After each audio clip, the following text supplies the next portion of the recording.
बिस्मिल्लाहिर्रहमानिर्रहीम। अस्सलाम वालेकुम स्टूडेंट्स। आज के लेक्चर में हम डिस्कस करेंगे चैप्टर 14 क्लास 10 का टॉपिक है the measurement of the current. Previous lecture में हम लोगों ने कन्वेंशनल करंट को पढ़ा था और इलेक्ट्रिक करंट जो है वो क्या होते हैं। कन्वेंशनल करंट बेसिकली क्या होते हैं, the current due to flow of the positive charges and its flow from the higher potential to the lower potential. Conductors हम लोग देखते हैं कि कंडक्टर्स जो है वो क्या होते हैं। कंडक्टर इज एन ऑब्जेक्ट और the type of the material that allows the flow of the charge in one or more direction.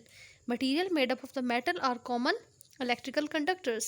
Conductors होते हैं वो इलेक्ट्रिक करंट को इजीली कंडक्ट कर सकते हैं क्योंकि इसमें नंबर ऑफ फ्री इलेक्ट्रॉन्स जो होते हैं वो मेजॉरिटी चार्ज कैरियर्स होते हैं। और करंट जो है वो हमेशा फ्लो करता है मेटल्स में due to the flow of the positive charges. उन पॉजिटिव चार्जेस को कंडक्टर को जब आप बैटरी के टर्मिनल के साथ कनेक्ट करते हैं तो बैटरी उन्हें इलेक्ट्रिक पोटेंशियल सप्लाई करती है। पोटेंशियल डिफरेंस की वजह से करंट जो है वो फ्लो करता है from the one high potential to the other potential. और जब चार्जेस मोशन में होते हैं तो हम कहते हैं कि इलेक्ट्रिक करंट फ्लो कर रहा होता है। तो अब हम ये देखेंगे how can we come to know that current has been establish in conductors. हमें कैसे पता चलेगा कि एक कंडक्टर में करंट जो है वो इस्टेब्लिश हो गया है। ऑब्वियसली करंट इस्टेब्लिश होने के लिए हमें एक ऐसी डिवाइस की ज़रूरत होती है, एक ऐसे इंस्ट्रूमेंट की ज़रूरत होती है जो कि करंट को ईजिली मैयर कर सके। तो करंट को मैयर करने के लिए हम जो डिवाइस यूज़ करेंगे उन्हें हम कहते हैं गैल्वानोमीटर एंड एम मीटर। यानी गैल्वानोमीटर और एम मीटर जो होते हैं वो क्या होते हैं, करंट मैयरिंग इंस्ट्रूमेंट्स होते हैं। अब हम ये देखते हैं कि गैल्वानोमीटर में और एम मीटर की कंस्ट्रक्शन क्या होती है और इन दोनों में क्या फ़र्क होता है, क्या डिफरेंस है। तो हम यहाँ पे देखते हैं गैल्वानोमीटर। फिगर में आपको नज़र आ रहा है ये गैल्वानोमीटर हम लोगों ने यूज़ किया हुआ है।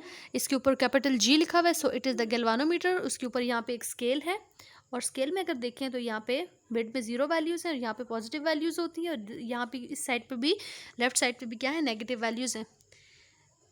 तो गैल्वानोमीटर बेसिकली एक ऐसा सेंसिटिव इंस्ट्रूमेंट होता है जो कि सेंसिटिव का मतलब ये है कि एक ऐसा इंस्ट्रूमेंट है जो कि सिंपल जस्ट बहुत ही स्मॉल अमाउंट का, स्मॉल मैग्नीट्यूड का करंट ही मैयर कर सकता है। यानी ज़्यादा अमाउंट का करंट जो है वो मैयर नहीं कर सकता।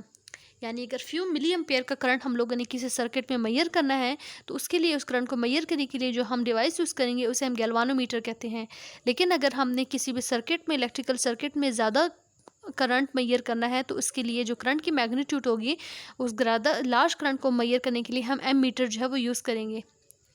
तो basically it is sensitive instrument, यानी कि ये फुल स्केल डिफ्लेक्शन जो है वो शो करता है। फुल स्केल डिफ्लेक्शन का मतलब ये है कि स्मॉल वैल्यू ऑफ करंट को मैयर करने की वजह से इसकी जो नीडल होती है वो फुल स्केल जो है वो शो करती है। यानी नीडल की जो डिफ्लेक्शन है वो बिल्कुल क्या होती है, एंड पे पहुंच जाती है। यानी इसकी अगर यहाँ पे नीडल जो है वो बिल्कुल एंड तक जो है वो पहुंच जाती है। और अगर इसमें से आपने बहुत ज़्यादा लार्ज का करंट मैयर करना होगा तो इसकी ये जो नीडल है वो टूट भी सकती है। सो गैल्वानोमीटर जो होता है वो बहुत सेंसिटिव इंस्ट्रूमेंट होता है और जस्ट स्मॉल अमाउंट का करंट ही मैयर कर सकता है। तो हमने अब इसके देखना है कि गैल्वानोमीटर को आप सर्किट में जो है वो किस तरह कनेक्ट कर सकते हैं। गैल्वानोमीटर हो या चाहे एम मीटर हो, दोनों को हर सर्किट में हम जो है वो सीरीज़ में कनेक्ट करते हैं। सीरीज़ में आपने कनेक्शन देखा हुआ है कि सीरीज़ कनेक्शन क्या होते हैं। यानी कोई भी डिवाइस है, बैटरी है और गैल्वानोमीटर है या एम मीटर है, वो साइड बाय साइड जो है वो कनेक्टेड होते हैं, तो उन्हें हम कहते हैं वो सीरीज़ कम्बिनेशन होता है। तो इसके कनेक्शन करने के लिए हम यहाँ पे देखें, गैल्वानोमीटर के कनेक्शंस देखें तो यहाँ पे एक आपको ब्लैक ब्लैक ब्लैक कलर का पोल नज़र आ रहा है और एक रेड कलर का। तो यहाँ पे जो रेड कलर का टर्मिनल होता है ये शो करता है पॉजिटिव पोलैरिटी को, और जो नेगेटिव टर्मिनल होता है ये क्या शो करता है, ब्लैक कलर का जो होता है वो नेगेटिव पोटेंशियल को या लोअर पोटेंशियल को शो करता है, या जिसे हम लोग नेगेटिव पोलैरिटी भी कहते होते हैं। तो जब आपने कनेक्शन करने होंगे तो रेड टर्मिनल ऑफ द को हमने बैटरी के पॉजिटिव टर्मिनल के साथ, जबकि ब्लैक वाले को जो कि नेगेटिव पोलैरिटी है उसको बैटरी के नेगेटिव टर्मिनल के साथ कनेक्ट करना होगा। उसके बाद आइडियल गैल्वानोमीटर क्या होता है। आइडियल गैल्वानोमीटर का मतलब होता है एक ऐसा गैल्वानोमीटर जिसमें रेजिस्टेंस बहुत ज़्यादा कम होती है। रेजिस्टेंस एक्चुअली क्या चीज़ होती है, रेजिस्टेंस को हम कैपिटल आर से मैयर करते हैं। और रेजिस्टेंस एक्चुअली होती क्या है कि अगर कोई भी कंडक्टर है, कंडक्टर में जब नंबर ऑफ़ फ्री इलेक्ट्रॉन्स है वो मूव कर रहे होंगे, जब आप उनको इलेक्ट्रिक पोटेंशियल या बैटरी सप्लाई करोगे तो क्या होगा, वो इलेक्ट्रॉन जब इस कंडक्टर में मूव करते हैं तो आपस में भी कोलाइड करते हैं। तो उनकी कोलिजन की वजह से क्या होता है, उनकी कोलिजन को बेसिकली हम लोग कहते हैं, तो उनकी कोलिजन की वजह से जो है वो उसको क्या हम कहते हैं, that is called resistance. So it has जो आइडियल गैल्वानोमीटर होता है, क्योंकि उसने करंट को मेजर करना है, तो ऑब्वियसली जितना ज़्यादा करंट किसी डिवाइस में मेजर होगा उसका मतलब है उसमें रेजिस्टेंस या उसकी जो करंट को फ्लो करने के लिए जो रेजिस्टेंस है या जो रुकावट है वो बहुत ज़्यादा कम होनी चाहिए। तो रेजिस्टेंस बेसिकली रुकावट को कहते होते हैं। तो जितनी ज़्यादा रुकावट या रेजिस्टेंस किसी भी डिवाइस में कम होगी वो इतना ही ज़्यादा करंट मेजर कर सकेगा। यानी करंट का और रेजिस्टेंस का इन्वर्स रिलेशन होता है। अगर कोई एक ऐसा डिवाइस है जिसकी रेजिस्टेंस बहुत ज़्यादा स्मॉल है तो इसका मतलब है वो एक लार्ज करंट मेजर कर सकते हैं।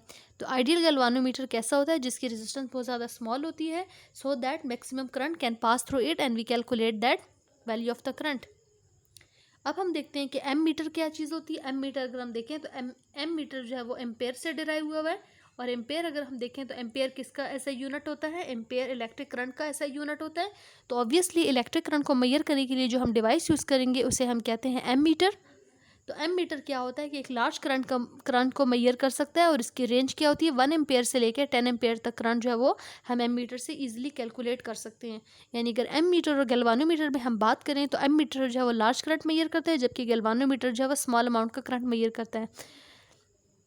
और एम मीटर की जो है वो इतना सेंसिटिव नहीं होता, जबकि गैल्वानोमीटर जो है वो बहुत ज़्यादा सेंसिटिव डिवाइस होती है। अब हमने कनेक्शन इसकी कैसे करनी है सर्किट में। अगर हमने एमीटर या गैल्वानोमीटर को सर्किट में लगाना है तो उसको आप कैसे लगाओगे? जिस तरह हमने देखा था कि गैल्वानोमीटर के ब्लैक टर्मिनल को बैटरी के नेगेटिव टर्मिनल के साथ और रेड टर्मिनल को बैटरी के पॉजिटिव टर्मिनल के साथ सीरीज़ में लगाया जाता है। तो इसीलिए अगर हमने एम मीटर को भी सर्किट में लगाना है तो उसको हम क्या करेंगे? गैल्वानोमीटर और एम मीटर को हम सर्किट में कैसे लगाएंगे? It is connected always in a series circuit. Series में लगाओगे तो जितना ज़्यादा करंट जो है वो किसी डिवाइस में पास होगा वही सेम अमाउंट का करंट जो है वो एमीटर से भी पास होगा और इजीली आप उस करंट को मेजर कर लोगे। हमने ये पढ़ा है कि करंट सीरीज़ में हमेशा सेम रहता है, इसीलिए यहाँ पे अगर हम देखें तो ये हम लोगों ने यहाँ पे एक स्विच यूज़ कर लिया। स्विच का बेसिक पर्पस क्या होता है कि स्विच की जब क्लोज होगी तो पाथ ये कंप्लीट होगा और बैटरी में से करंट जो है वो ईजिली फ्लो कर सकेगा। और स्विच जब ओपन होगा तो करंट फ्लो नहीं कर सकेगा। यानी करंट हमेशा किसी सर्किट में उस वक्त फ्लो करता है जब पाथ कंप्लीट हो। तो यहाँ पे हम लोगों ने बैटरी ले ली। बैटरी का भी रेड और ब्लैक टर्मिनल है। Red terminal show higher potential positive polarity, जबकि ब्लैक जो है वो लोअर पोटेंशियल होता है, नेगेटिव पोलैरिटी को शो करता है। अब यहाँ पे हम लोगों ने करना क्या है कि ये हम लोगों ने एम मीटर ले लिया। एम मीटर के अगर हम लोग पोलैरिटी देखें तो यहाँ पे जो रेड है उसको बैटरी के रेड के साथ कनेक्ट कर दिए। कंडक्टिंग वायर हमने यहाँ पे यूज़ की हुई है, कॉपर की वायर यूज़ की हुई है। कॉपर की वायर इसलिए यूज़ की हुई है क्योंकि कॉपर जो है वो एक गुड कंडक्टर होता है और इसमें करंट इजीली पास हो सकता है, इसीलिए हमने यहाँ पे कॉपर की कंडक्टिंग वायर यूज़ की हुई है। उसके ऊपर प्लास्टिक की केसिंग हुई भी होती है। तो यहाँ पे हमने एम मीटर को बैटरी के पॉजिटिव के साथ और एम मीटर का जो नेगेटिव है ब्लैक उसको बैटरी के नेगेटिव टर्मिनल के साथ कनेक्ट करती है। और यहाँ पे हम लोगों ने लाइट बल्ब ले लिए। लाइट बल्ब इसलिए लिया ताकि हम मेजर कर सकें कि लाइट बल्ब जो है वो ये जो इलेक्ट्रिक बल्ब है इसमें कितना अमाउंट का करंट पास हो रहा है। हमने ये चेक करना है कि इलेक्ट्रिक जो लाइट बल्ब है इसमें कितना करंट पास होगा। तो उस करंट को मेजर करने के लिए हमने यहाँ पे एम मीटर जो है वो यूज़ किया हुआ है। तो अब क्या होगा अगर हम इस फिगर में देखें तो इस फिगर में क्योंकि ये सारे के सारे सीरीज़ में कनेक्टेड हैं तो क्या होगा अगर हम इसमें करंट की डायरेक्शन बताएं तो कन्वेंशनल करंट की डायरेक्शन क्या होगी? कन्वेंशनल करंट की डायरेक्शन क्या होगी? From the positive to the negative terminal of the battery. तो ये जो एरो आपको नज़र आ रहा है ये कन्वेंशनल करंट को शो कर रहा है जो कि पॉजिटिव से नेगेटिव की तरफ है। अब क्या होगा जब ये लाइट बल्ब ऑन हो जाएगी तो इसका मतलब ये होगा कि इस इलेक्ट्रिक बल्ब को इलेक्ट्रिसिटी मिल रही है जिसकी वजह से ये लाइट बल्ब ऑन हो गई है। और कितना अमाउंट का करंट इस लाइट बल्ब में से पास कर रहा है वो हम एमीटर से मेजर कर लेंगे। तो एमीटर के साथ सीरीज इसलिए लगाएंगे कि जितना करंट इस बल्ब को मिलेगा उतना ही क्या होगा एमीटर में से भी पास होगा, तो वो हम इजीली जो है वो उसको मेजर कर लेंगे। तो हम यहाँ से इसमें देख सकते हैं कि अब एमीटर और गैल्वानोमीटर का अगर हम डिफरेंस देखें तो हमें पता चल जाएगा। दोनों जो है वो करंट मेजरिंग इंस्ट्रूमेंट होते हैं, लेकिन गैल्वानोमीटर जो होता है वो large current, ammeter large current को मेजर करता है जबकि गैल्वानोमीटर स्मॉल अमाउंट को मेजर करता है।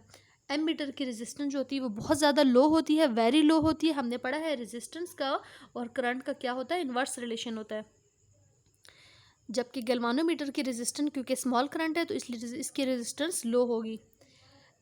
एम मीटर जो है वो लेस सेंसिटिव होता है और मोर एक्यूरेट होता है, जबकि गैल्वानोमीटर जो है वो मोर सेंसिटिव होता है और लेस एक्यूरेट होता है। मोर सेंसिटिव इसलिए है क्योंकि ये फुल स्केल डिफ्लेक्शन शो करता है। स्मॉल अमाउंट की वजह से इसकी जो नीडल होती है वो फुल स्केल डिफ्लेक्शन शो कर देती है। अगर हम इनके सिंबल देखें तो बैट सिंबल को इलेक्ट्रिकल सर्किट में अगर आप लगाएं तो इसके सिंबल को हम कैपिटल ए से रिप्रेजेंट करेंगे और सर्कल में इनक्लोज कर देंगे, तो ये एमीटर का सिंबल होगा, जबकि गैल्वानोमीटर को हम कैपिटल जी से रिप्रेजेंट करते हैं। यहाँ पे अगर हम एम मीटर की बात करें तो एम मीटर की ये हमने इसकी सिंबॉलिक रिप्रेजेंटेशन देख ली। उसके बाद यहाँ पे अगर सेकंड पॉइंट में देखें तो सेकंड पॉइंट में ये क्या शो कर रहा है, अगर हम इसका एम मीटर के ऊपर स्केल देखें तो स्केल किस तरह बना होता है, इसको कहते हैं वन एंड स्केल, यानी यहाँ पे ज़ीरो होता है और आगे सारी पॉजिटिव वैल्यूज़ होती हैं। ये एम मीटर मेजर करता है, जबकि गैल्वानोमीटर को अगर देखें तो गैल्वानोमीटर क्या होता है, the middle of the scale होता है, यानी इसकी जो स्केल है वो क्या होती है, मिड में होती है। या पॉजिटिव वैल्यूज़ होती हैं और या नेगेटिव वैल्यूज़ होती हैं। पॉजिटिव और नेगेटिव जस्ट पोलैरिटी शो कर रही होती है। अगर आपने गैल्वानोमीटर का ब्लैक जो है वो बैटरी के नेगेटिव के साथ और गैल्वानोमीटर का रेड बैटरी के पॉजिटिव के साथ कनेक्ट किए तो ये पॉजिटिव वैल्यूज़ को शो करेगा। लेकिन अगर आपने पोलैरिटीज़ जो है वो पोलैरिटीज़ आपने अलग अलग लगा दी हैं या ऑपोजिट लगा दी हैं तो उस वक्त यहाँ पे नेगेटिव साइड पे वैल्यूज़ शो करेगा। तो गैल्वानोमीटर जो होते हैं the middle of the scale होती है, जबकि जो एम मीटर है वो क्या होती है, one end of the scale होती है। तो आई होप कि ये लेक्चर आपको अच्छी तरह समझ आ गया होगा। नेक्स्ट लेक्चर में इंशाल्लाह हम पोटेंशियल डिफरेंस को डिस्कस करेंगे। तो अगर आपको ये वीडियो अच्छी लगी तो प्लीज़ इस चैनल को ज़रूर सब्सक्राइब कर दें और इस वीडियो को भी लाइक कर दें।